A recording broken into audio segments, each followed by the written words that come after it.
Good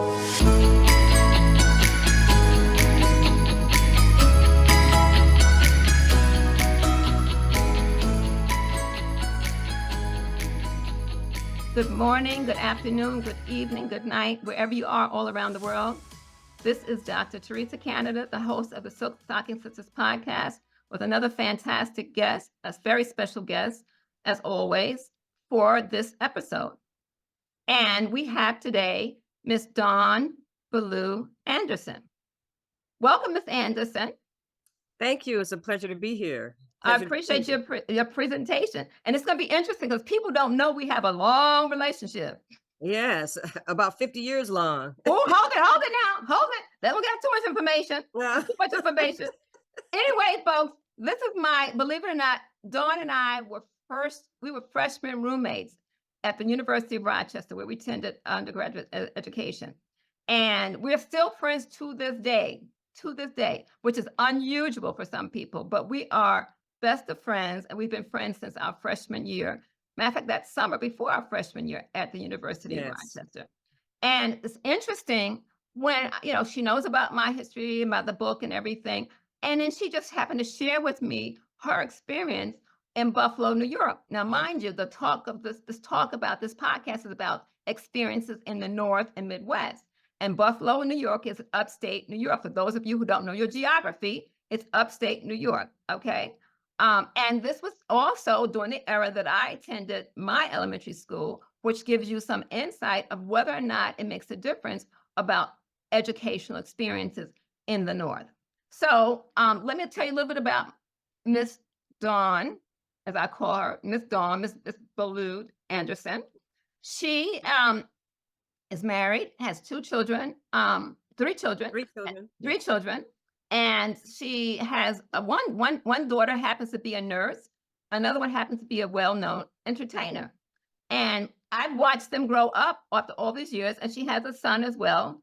So she has three children. So basically, she's married, and she is now a graduate. She's a graduate first. I'll tell you what she graduated from, because this is significant.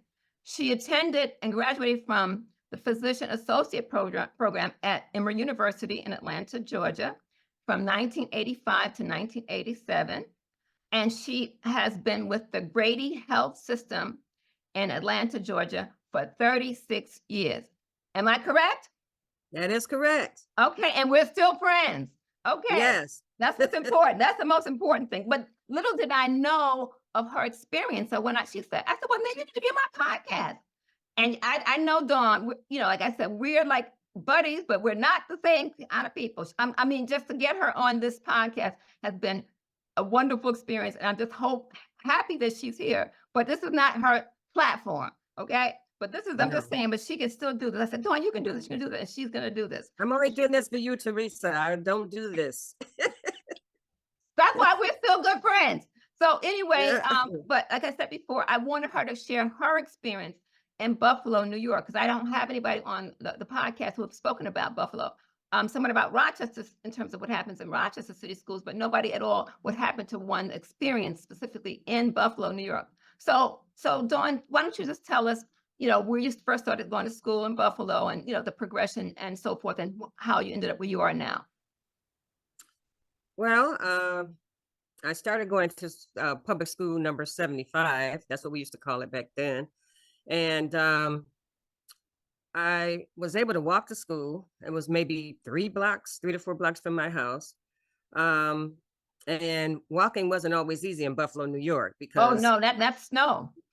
We had a lot of snow, and it sounds like fun to some people, but it was very challenging. So I walked to school, and I went to public school 75 from kindergarten to the 5th grade. 5th grade. Okay, so 5th grade. Okay. Yes. I have a question for you. How far was the distance from your home? And tell us a little bit about the environment, the neighborhood in which you were walking in, where you lived. Oh, I lived in what we call the ghetto of Buffalo, New York. It was gang ridden. We had several gangs in our area. And when I say gangs, I mean, these were gangs who were actually killing their peers, killing each other. And so we lived in fear every day walking to school. They would burn houses down. They would chase us home. I was actually chased home once and hit in the back with a brick by one of the gang members. So it was a very terrifying neighborhood and a very terrifying time. So walking to school wasn't always easy. Um, I remember being bullied in the public school system. Um, uh, I had one friend who threatened to beat me up after school every day. And so I lived in fear. So when I transferred from that school to Catholic school, which was just a few blocks further down the street, I was very, very, very happy to do that. Well, how did that come about? My aunt, who was very instrumental in my life, who was very educated woman. She has a PhD now, and she was studying to be a teacher at that particular time. And she married a guy who was Catholic. So she decided she wanted to join the Catholic Church. She joined Sacred Heart, which was, like I said, just maybe 5 or 6 blocks down the street. And she always wanted me to better myself. I always had she was had high I mean, expectations. She had high yes, she expectations. had high expectations of me. I mean, she's the reason that I speak good English. I mean, she would I'm telling Fine, you. that's the reason. Okay. No, I'm telling you, I used to say things like, I used to say I ain't, and there it goes, and y'all. Well, So why do you think that's the case? You think it's because of the neighborhood she was growing up in? That's what most people, how they spoke and yeah, we everything? talk, yeah, ghetto slang. So Yeah. whenever I use a improper word, she would sit me down and then make me write 100 times. I must not say ain't. I must not say y'all. She was just on me all the time. Okay. So she wanted something better for me. So she became friends with the priest at Sacred Heart. And um one day she came home and said, how would you like to go to a Catholic school? And I said, yes, I would. Mhm. And so after 5th grade in the public school system, I transferred to Sacred Heart. Okay. And and I went there until 8th grade. Okay. How was that experience? I loved it. I wasn't bullied anymore. There was a mixed class. I mean, it was mostly people of color, but we had a few white students. I've never had a black teacher. Not even in the public school? Never. All my teachers were all white, and some were old women. Oh, I had a good experience in 2nd grade. I had a great teacher in 2nd grade. She favored me because I could read better than everyone else. And I okay. guess that showed her that, I had potential. So Okay. she would pick me to stand next to the other kids who couldn't read. And Okay. whenever they missed a word, I would tell them what the word was. Gotcha. So Gotcha. yeah, so I enjoyed 2nd grade, but other grades in the public school system, I did not enjoy. We had a 5th grade school teacher who would put 6 rulers together, and whenever you did something wrong, he would make you hold your hand down and smash your hand. Oh, Yeah, they used to. We had corporal punishment in the public schools in Buffalo? in Buffalo. Yes, oh yes, and Ooh. we also had we had the same thing in the Catholic school too. It's not to Oh, say yeah. that. Yeah, the nuns were horrible. Yeah, I know. Yeah, they. Excuse me. Uh-oh. Disclosure. Yeah, but I'm just saying that they would slap us in the face if we talked out of turn. I mean, they were brutal Very too. strict. Yeah, but there was something about the education I enjoyed. I felt like I was getting a great education, Okay. and I wasn't being bullied anymore. Okay. So So that was up until 8th grade. So what happened beyond 8th grade? Did you continue to go to high school in the Catholic environment? um, in the 8th grade at Sacred Heart, unfortunately, I was involved in a little scuffle outside of the school Who, with one. you? Yes. And I was always afraid to fight, but my peers were saying things like, if you don't fight, you can't hang out with us. We're going to drop you. You got to beat this girl up after school. And I said, oh God, That's okay. what we call peer pressure, right? Yeah, peer pressure, right. Okay. So we got into a fight. I picked a fight with her after school. We fought from the Catholic school to the public school that I used to go to. I Couple blocks mean, away. a few blocks away. We just fought down the street. We ended up in front of the public school, and the teachers had to come out and break up the fight. Okay. So they reported back to Sacred Heart that your kids are over here in front of this school fighting and in their uniforms. So they did not like that at all. Okay. So the Okay. very next morning, the priest came into my math class, stuck his head in the door and said, "Dawn Ballou, get your things and get out of this school." In Wow. front of In everybody. front of the entire class? Yes, in front of the entire class. And that was the end of my tenure at Sacred Heart.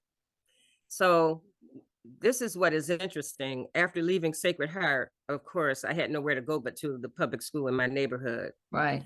So I enrolled there after trying to get into another Catholic school. They didn't accept me because they had heard about the They knew the scuffle. history that happened at the other Yeah, school. right. Okay.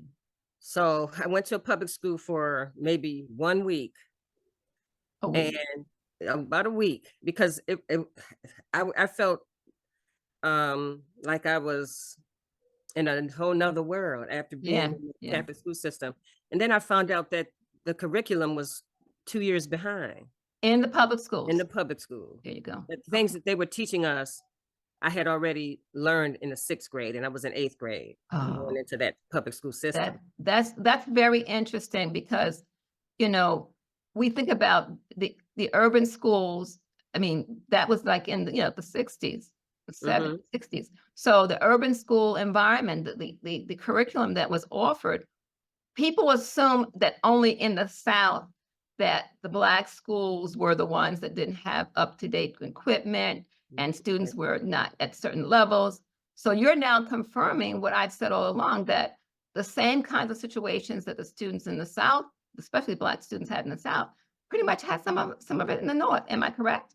That's correct. Okay. That So is correct. you're telling me a perfect example. It happened to you. So now you realize the difference in the educational environment and also the curriculum that took place and where you were at this other school. Now you're coming back to your old school and you see the difference in a week's time. Right, exactly. Oh In my just a gosh. week's time. So, and then I was being threatened by students who knew the girl that I had to fight with. She's coming up here to get you after school. So here I am now, still being bullied back in this public school system. So I was determined that I would, I needed to get out of there. And so my aunt again talked to the priest at the old school, and they found this school. I think it was in South Buffalo. Okay. But now, we don't know where South Buffalo is, but anyway, yes. South Buffalo was a white area, mostly white, maybe a little more racist than where I lived, of course, because I lived in the ghetto. It was just us and there was no racism, but they had a reputation for being a little more racist than some other parts of the city. Okay. Gotcha. So I got word that I was going to be accepted at St. Bridget's, but I had to take a bus to get to St. Bridget's. I had to take the city bus. Oh, so I'm still in 8th grade. experience. Yeah. Okay. So that was my busing experience. But I think I had to pay because I was it wasn't. I don't know how. I don't think at that point I knew how to get a bus card because it was in the middle. Because I was going to say, don't you get bus cards if you're a student? You do, and because it was in the middle of the year, I don't remember having a bus Okay. card. Yeah, I remember having to pay to get on the bus. Okay. Okay. And that was, I was a little intimidated because all the students in my 8th grade class there were all white. So everybody. So I was the only Black student in that 8th grade class. There were only 13 of us. And I was class too. Yeah, it was a small class. Yeah. And still you were the only one? I was the only one. Now, why do you think that's the case? Because that was mostly neighborhood, people in the neighborhood attended that school? Right. I think because it was a white area and the people who lived in the neighborhood sent all their kids were going there. So right. Yeah. So basically that was really what happened to most people. They live in a neighborhood and attend schools in their neighborhood. So here's your busing experience where you're quote unquote voluntarily busing yourself to another school outside of your school, your neighborhood, to enhance your education. Am I correct? That is correct. Okay. And I was a little scared. I was a little I felt like a fish out of water. Um, Everyone else could walk to school. I was the only one taking a bus. There was nowhere to eat lunch You didn't know where because to eat lunch. people went home for lunch. We walked Oh, home. We didn't have cafeterias, okay. not until high school. Oh, really? Right. So I had to go to a restaurant around the corner from the school every day for lunch and buy a hamburger. I didn't bring a lunch. I just bought a hamburger. I bought a hamburger. And then finally, one of the girls in the class found out that I was buying lunch every day and going to a restaurant, and she offered to take me to her apartment with her every day for lunch. Oh, And really? Okay, so yes, she so befriended you. she befriended me, and that's how I was able to eat lunch and then have a companion as well. So So let me ask the question here. Were you welcomed? Were they comfortable with your presence? Was this the first time you think many of them had seen the person like you? I didn't Or be in a classroom or environment? I didn't get that impression until I went to high school. Okay. Okay, so no, I think there were some. This My class was all white, but there were a few black students in the In the school. school. Okay. Right. Now, what grade was this? This was eighth grade. Okay, so then this was so when you left 8th grade, you went to high school? Right. I went to high school. That's Okay. where I was really in culture shock in high school because Okay. Well, now was this a high school extension of the same Catholic school? no, it wasn't. I don't think Okay. it was. Okay. But my goal, once I got a little taste of of the education that I was getting in the Catholic schools, I wanted to continue in the Catholic school system. And the only way to do that would be to apply to a Catholic school and take a test and get accepted. Okay. So Those testing. Mhm. yeah, so the testing, right. So I missed the deadline for all the Catholic school applications. That kind of sounds familiar. Yeah. And let me tell you why, those of you who are listening and those who are watching, I told you we've been friends since freshman year, right? First year of college. Hmm. Well, we also have another time when she missed something. She forgot to submit her application to transfer for a residential hall for our sophomore year and end up in housing away from the rest of us who used to hang out together. So this Yes. example started way back in high school. So now we know where this comes from. Go ahead, Dawn. Okay, yeah. So I'm lazy. No, Uh, I just said it sounds familiar. I wait to the last minute, and I still do that. But But but you're still yeah, my buddy. That's yeah, okay. It's all that's good. okay. I'm still good. But when I missed that deadline, that was the most devastating thing to me because I did not want to end up in the public school system. Yes, yes. I did not, and I cried. I mean, I was devastated. So I wrote. So we had our finals, right, Mhm, for eighth grade. We had an mhm, English composition we had to write, mhm. and one of the choices for my English composition was, uh, "What is the um, most disappointing thing that has happened in your life?" And I wrote an essay about how disappointed I was that I missed the deadline for the Catholic school Oh, wow. admission. Okay. My teacher, who was a nun, read my essay. She came to me and said, "Do you want to go to a Catholic high school?" And I said, "Yes." She said, "Well, there's a high school that is looking for Black students, and they're willing to um, give you a scholarship to go to this school out, and it was further south. Okay. And if you're willing to do that, you have to apply and take the test. And there's a guy who is willing to sponsor you, and he Right. will remain anonymous. But Okay. if you're willing to do that, there's a possibility that we can make that happen." And they made it happen. And That's how you end up getting to that's that how I ended school. up in the Catholic high school.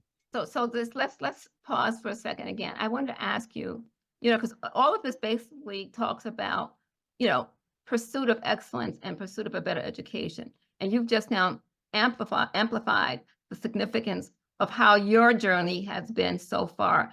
going from that really tough situation in the public school, going to the to the Catholic school, running up against issues that typically happen in many certain urban communities, no matter what type of school it can happen, and then your ability to now move to a different school.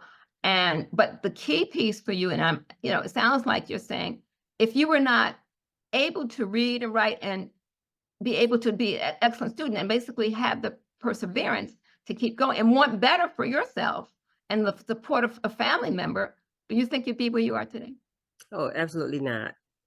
Absolutely not. What I came from I came from a home, uh, a single parent home with a mother who um, was being abused, and I was being abused. My brother was being abused. And if it wasn't for my grandmother who rescued us, took us under her arm and just nurtured us and raised us and given us the opportunity to be normal children in a Mhm, normal home, mhm, and an aunt who sought for excellence. mhm. I would never have made it. I would not have Okay, made it. okay, I yeah. and I know because my brother and sister are not as, Their situation was different. they're yes. Yeah, So, it happens. Like I understand, like within my own home family, yeah. I attended, PS6, and I know that was the beginning of the trajectory for my life and where I ended up at this stage. Mhm, And it's very different from my other siblings because they didn't have that exposure that I had. So, right. even from the same siblings, the same household, it's Same still household. yeah. So it makes a difference. But I think it says a lot about you and your perseverance also. It's just part of your nature that you wanted to seek out the best for yourself. And you had this vision that you wanted to do better. And because you saw the difference. Right. Oh, yeah. You saw the difference, right? Oh, yeah, I see the difference. I I see the difference. And then, going to that high school, the curriculum was different, the curriculum was better. The teachers were, um, I wouldn't say I don't know what I never had a teacher of color, so I don't know. I Right, just right. think that, the nuns were excellent teachers, and most of them cared about what happened to you. Okay. I remember when I got kicked out of or expelled from the 8th grade, the nun that was my 8th grade homeroom teacher, she stopped teaching and just put her head down on her desk, and they said she cried because, yeah, I mean, they really actually care what happened to you. Oh, wow. And so I felt loved in high school. I had good friends that I acquired there. I never um, ever missed going away from the neighborhood. I always enjoyed going away from the neighborhood and hated coming back. You saw the difference. Yeah, there was a big difference. Yes. Yeah, the distinction, like with the houses and the people where they lived and the Yeah. kind, Mhm. it was like you felt safe. Right. Sounds like Exactly. that's what it sounds like. But it was a world away from where you grew up, right? It was a world away from where I grew up. And interesting enough, riding the bus, it wasn't the white kids on the bus that I had problems with. It was the black Black kids. kids. They were Yeah. upset you were going to this new school. Right. And they were the bullies. Yeah, yeah, Yeah. yeah, I yeah. mean, I lived in fear for 2 years from some group of kids who were going to like an inner city junior high school who bullied me while I was on my way to my white high school. Yeah, they bullied me. It's not it's terrible. People are like the bullying just came out. I said, "No, I don't think so." It's been Mhm. around for a while. Okay, so then you finish, of course, you graduate. What was your experience like? Did people know there were people in your high school? Did they know what it was like to have a black student in the class? I mean, what was their reaction to you? Did they, ask you questions? Did they just, did they look at you? Did they, what else took place Well, a lot of them had never seen a black person, in person? in person. Yeah. And they would come up to me and ask questions. Does your color come off? Can I touch it? And then they would touch me and look at their finger to see if if the color was on their finger. They would touch my hair and go, "Oh, it's soft." I thought I thought it would be, hard and brittle. And I said, "No." And Come on, you have always had soft hair. I don't care. Even if yeah, it's I have always had soft hair, but they, right. They were touched. like they were extreme, right? Yeah, they were extreme, and they would look at me in awe, and I had some racist comments made toward me.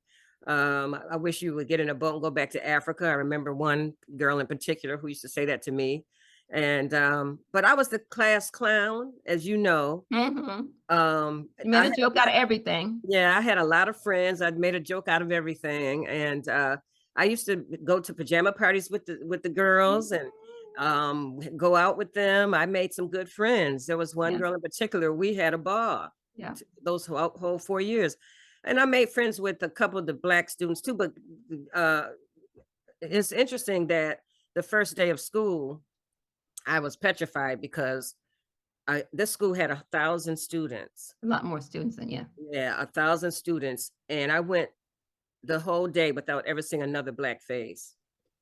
There was and then I found out at the end of the day, in seventh period, always the end, seventh period, I think is the end of the day for everybody. Right. I saw one other black person, and its response was immediate when we saw each other because she had probably been looking for me too.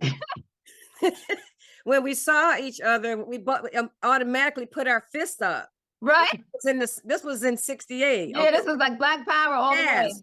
And it was just, the response was Almost hilarious. immediate. Yes, immediate. And then I found out after that we were the only people of color in that whole school, In the entire school? out of 1,000 students. And then later on, 3 more came. So the whole 4 years that I was there, we had a total of 5 students of color. That says a lot. But it also prepared you for what you were going through next. Exactly. The University of Rochester. And I had a guidance counselor too, who I think I mentioned this to you before, who told me when I told her I was applying to the University of Rochester, and I also applied to Howard University, and I applied to Fisk, and she told me, "Well, you'll never get into University of Rochester, so you might as well prepare to go to Howard or Fisk." That's what she said? That's what she said. So I was like, "Okay, I'm not talking to you anymore." So, and I also met my husband because of that school, because I was friends with the president of the junior class, Okay. and she asked me to give a tour to the black guy who was coming with another group of white guys to tour our school, because we Okay. were all girls. Okay. And they were coming from an all boys school. And so that's Yeah. how I met my husband as well. Okay. Okay. That's Yeah. interesting, that dynamic, social as well as educational experience. Hmm. Well, I know that our time is running down. I don't want to keep you too long, but you really have shared so much with me and the audience. I'm sure that it's also confirmation of how you pursued excellence. You can come from rough environments and still can succeed and thrive and survive, and not only survive, but also thrive. So as we're winding down here, what words of wisdom do you have about, your experience? What would you say to people when they come up in tough environments and so forth and so on now? Because I mean, this was then. What would you say to them now? Would it make a difference in their lives? What would you say to them? Oh, I believe that you need to look outside the box. Um, you know, um, you may have an environment that may not be conducive to learning, but you can look for guidance, look for people who are in higher places, and consult with those people. Get advice. If you can do anything you want to do, you can go anywhere you want to go. Color means nothing today. There's a multitude of opportunities out there for people of color, and you just need to pursue those. Just to pursue those. That's to this. Yeah, So just don't give up. Just keep it moving. Don't give up. Yes. Okay. Well, I thank you so much, my dear friend, for sharing these words of wisdom and your experiences, which I didn't know all the details, and I've known you for how many years? Let's not say that. Yeah. Well. But I'm just saying it's all good. But it's also, like I said, I'm just grateful for your friendship. I think that we kind of connected for a reason. And little did I know that we had similar kinds of experiences, but we still pursued that. We just kept going and not giving up. Because like myself, I was told a similar thing from my guidance counselor about, University of Rochester was on the list of the A schools, and she was Mhm. telling me only apply to the B schools or the C schools. Oh, my. I don't think so. I applied to an A school. It was the University of Rochester, and I got in as well. So we have similar stories and similar experiences. So I That's wanted to thank you for sharing that story, because I didn't know that story until you told me. and thank you Oh for no, that's too thank you. close for comfort. I know. That's too Thank close you. for comfort. Very similar experiences. So I want to thank you again. And I want to, like I said, of course, we're going to be in touch, but I just want to thank you for sharing this, because I think it's information people need to know about. And it's, people think about now situation. Oh, I'll give up. If we could do what we did, they can do what they need to do. Am I You can correct? do it. Anyone can do it. If I can come out of a gang-ridden ghetto from a home of abuse and make it to where I am today, anyone can do it. You just have to put your mind to it And keep and go going. for it and keep going. Look for Okay. guidance. There are people there who can That's help right. you. That's right. That's right. Just keep moving forward. You're going to come across people who'll be supportive. And Right. that's also something that I share with people as well in my role as a professor. It's always one person who it's always that one person that can give you That's guidance. all you need is one. That's all you need. Just one. One. That's right. All you need, you got to have at least one. At So, least one. but just keep going. That's just to keep going. It's going to happen. So, thank you again for this wonderful sharing of information. And I look forward to the feedback from some of the guests, some of the people who are listening, and the audience. And just get back to me and let us know what you think about Miss Dawn Ballou Anderson's presentation and her experience, and share what you think about the Buffalo's experience in New York State. This is New York State. We're not talking about Birmingham, Alabama. We're talking about Buffalo, New York. Buffalo, New York. Okay, so it can Yeah. happen. So I just want to share the story so people can know the history. Thank you again, and thank you again, everyone, for logging in. And we hope to see or hear from you for our next episode of the Silk Stocking Sisters podcast. Have a good night. Bye now, everyone.